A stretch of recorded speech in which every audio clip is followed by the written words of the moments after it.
அனைவருக்கும் வணக்கம். நான் அசோக்ராஜ். இந்த வீடியோவில் நம்ம எதை பற்றி டிஸ்கஸ் பண்ண போகிறோம் அப்படின்னா, யூவி லேம்ப் பொதுவாக எந்த இடத்துல நம்ம ஃபிக்ஸ் பண்ணால் நல்லாயிருக்கும். அதாவது பொதுவாக ஏர் ஹேண்ட்லிங் யூனிட்டுக்குள்ளே சென்ட்ரலைஸ்டு ஏர் ஹேண்ட்லிங் சிஸ்டம் வச்சிருக்கிற இடத்துல எந்த மாதிரி இடத்துல ஃபிக்ஸ் பண்ணால் நல்லாயிருக்கும் அதை பற்றி நம்ம பார்க்க போகிறோம். நம்பர் 1 ஃபஸ்ட்டு பார்த்தீங்க அப்படின்னா எதில் ஃபிக்ஸ் பண்ணுவாங்க அப்படின்னா, ஏர் ஹேண்ட்லிங் யூனிட்டுக்குள்ளேயே ஃபிக்ஸ் பண்ணுவாங்க. அது ஏர் handling unit CSU, fan coil unit what ever it is எது வேணாலும் இருக்கட்டும். ஒன்று காயிலுக்குள்ளே ஃபிக்ஸ் பண்ணுறது, அதாவது அதோட என்க்ளோஷருக்குள்ளே ஃபிக்ஸ் பண்ணுறது. நம்பர் 2 பார்த்தீங்க அப்படின்னா உங்களுடைய டக்டிங் சிஸ்டத்தில் ஃபிக்ஸ் பண்ணுறது. அதாவது பொதுவாக என்ன சொல்லுவாங்கன்னா காயில் ஸ்டெரிலைசேஷன் சொல்லுவாங்க. இன்னொன்று பார்த்தீங்க அப்படின்னா ஏர் ஸ்டெரிலைசேஷன் அப்படின்னு சொல்லுவாங்க. Coil sterilization or surface sterilization சொல்லுவாங்க. ரெண்டும் ஒன்று தான்.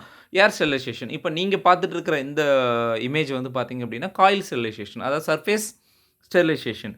ஸோ இது எதை ஃபேஸ் பண்ணி இருக்கணும் அப்படின்னா உங்களுடைய எவாப்ரேட்டர் காயிலை ஃபோக்கஸ் பண்ணியிருக்கணும். Evaporator coil and condensate pan அதை ஃபோக்கஸ் பண்ணியிருக்கணும். அப்போ தான் பார்த்தீங்கன்னா அதில் இருக்கிற அதையே அதில் இருக்கிற பாக்டீரியா, வைரஸ் அண்டு ஆல்கே இது எல்லாமே ஃபார்ம் ஆகாமல் இருக்கும். ஒன்று.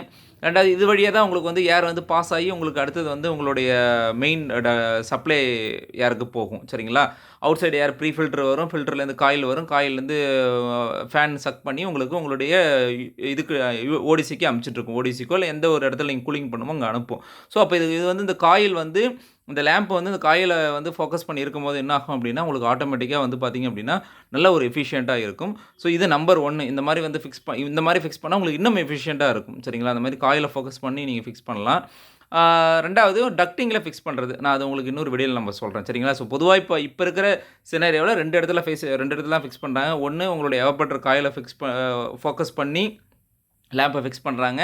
ஸோ ரெண்டாவது பார்த்தீங்க அப்படின்னா உங்களுடைய டக்டிங்கில் ஃபிக்ஸ் பண்ணுறாங்க. சரிங்களா? ஸோ ஃபிக்ஸிங் லொக்கேஷன் இந்த 2 தான். ஸோ அந்த ஃபிக்ஸிங் லொக்கேஷனை சொல்கிறதுக்காக தான் இந்த வீடியோ. ஸோ இந்த வீடியோ உங்களுக்கு பிடிச்சிருந்தனா லைக் பண்ணுங்கள், உங்கள் ஃப்ரெண்டுகளுக்கும் ஷேர் பண்ணுங்கள். இதேமாதிரி அடுத்தடுத்த வீடியோ நான் உங்களுக்கு போஸ்ட் பண்ணுறேன். தேங்க்யூ.